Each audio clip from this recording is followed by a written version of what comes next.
I'm Scott Flowers with Cloud Ninjas. Today we're going to talk about the Dell PowerEdge R810 server. In this video we're going to specifically focus on solid state drives. Let's get going.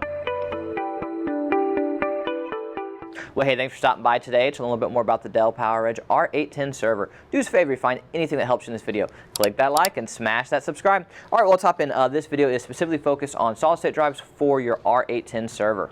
So here's what we're going to do in this video as a whole. Is we're going to show you the different compatible types of solid state drives for your 11th gen server. We're going to show you the max speeds, the max sizes. We're going to show you how to actually physically install one, which is super easy because it's a hot swap drive. We're going to show you how to test at the very end with a tool called HD Sentinel. What we actually do is we will plug in a storage array to our server and we'll actually test it separately, standalone. We'll run HD Sentinel just to let you know the power on hours and the health score. So it's a nice test outside of Dell Diagnostics, which is a great test as well. And the two tests that I would recommend to test your SSDs, especially if you're buying a used one or if you just want to verify that you have a new one that has no power on hours as a whole. So all right, well, let's hop in. The compatible types of solid state drives are going to be SAS and SATA.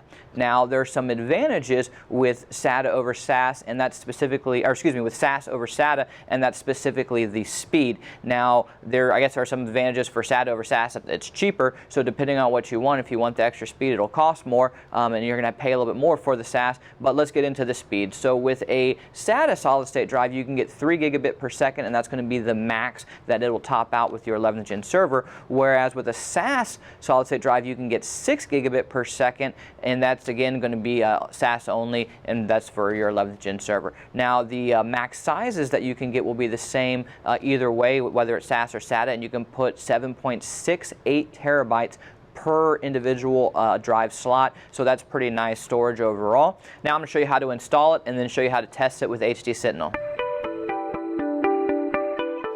Alright, have my ESD gear on, safe to work on our R810 server. So first off, this is going to be a very easy installation. As we mentioned, you're just going to remove your old drives. You're just going to pop the red circle and your drive just slides out nice and easy. So this is an older 1.2 TB SAS 10K hard drive, which honestly is a great drive as a whole, but because it is a hard drive, it's a mechanical device, which means it's going to be more prone to fail, which is why we are upgrading it to a solid state drive. So we're going to go ahead and put in our 3.84 TB drive, and that's it. It was that easy. That's how easy this installation is, and it's one of the things that we always recommend to people. If you want to extend the life on an older machine like the R810 server, which is an 11th gen, the easiest way to do that is to upgrade your RAM and to upgrade to an SSD. This is definitely the best way to boost performance overall. That's what we always recommend. Generally speaking, your CPUs are ahead of everything else, so upgrading your SSD and upgrading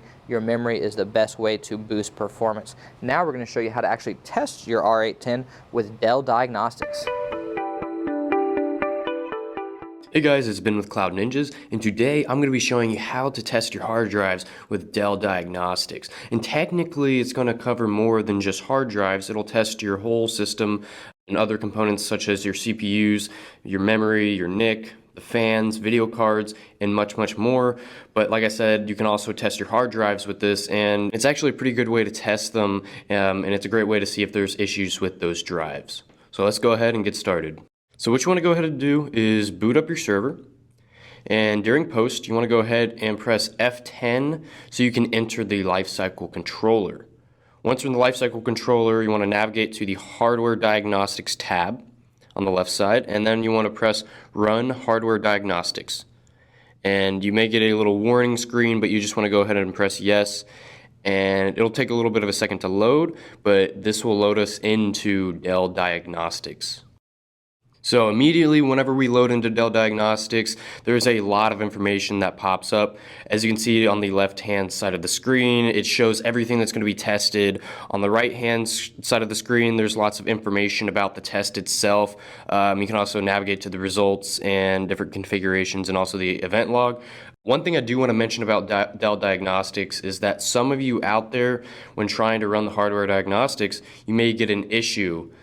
Or you may get a warning about the firmware not being supported or the onboard diagnostics not being supported. And in that case, you want to go ahead and you can either do this in Lifecycle Controller itself, or you can do it in iDRAC, but you just want to go ahead and update that firmware. And one of the things that's in those updates is the onboard diagnostics firmware. So stay tuned for that, and that'll give you all that information you need. And like I said, you can also do this through iDRAC as well.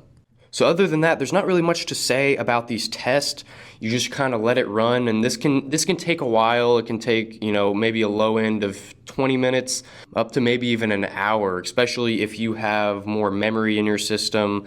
It's going to take a while to test all of that. The more drives you have, that might add some time to it. So it really just depends on your system's configuration. But we're going to go ahead and fast forward through this. Like I said, pretty straightforward. If it has any issues, it'll show you that that test failed. Then that means the test was successful and there's no need to worry about it. So like I said, we're just going to go ahead and fast forward.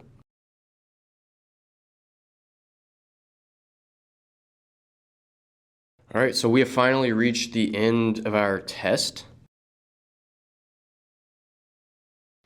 And at the end of the test, we can go to the results tab that's in the middle of the screen, and we can go ahead and scroll through all the different messages. You can also view the event log, so that's pretty helpful. But if you go to the results, you can see a more in-depth information about the test that you just ran. So there's something very specific. It's a great place to look. But overall, that's Dell Diagnostics. Pretty easy, pretty straightforward. It's easy to access. Like I said, you may have that one issue where you may have to update the onboard diagnostics firmware. But other than that, once you do that, you shouldn't have any issues. All you got to do is navigate to the hardware diagnostics and just let the test run. You can let these run and then just go off, do something else, and come back 10, 20 minutes later. And it's a pretty easy way to, one, test all of the drives in your system and make sure they're properly functioning. But it's also a great way to test all of the other components in your system. So now I'm going to go ahead and show you guys HD Sentinel. Alrighty guys, so I have HD Sentinel pulled up right now, and as you can see, we currently have 2 drives plugged in.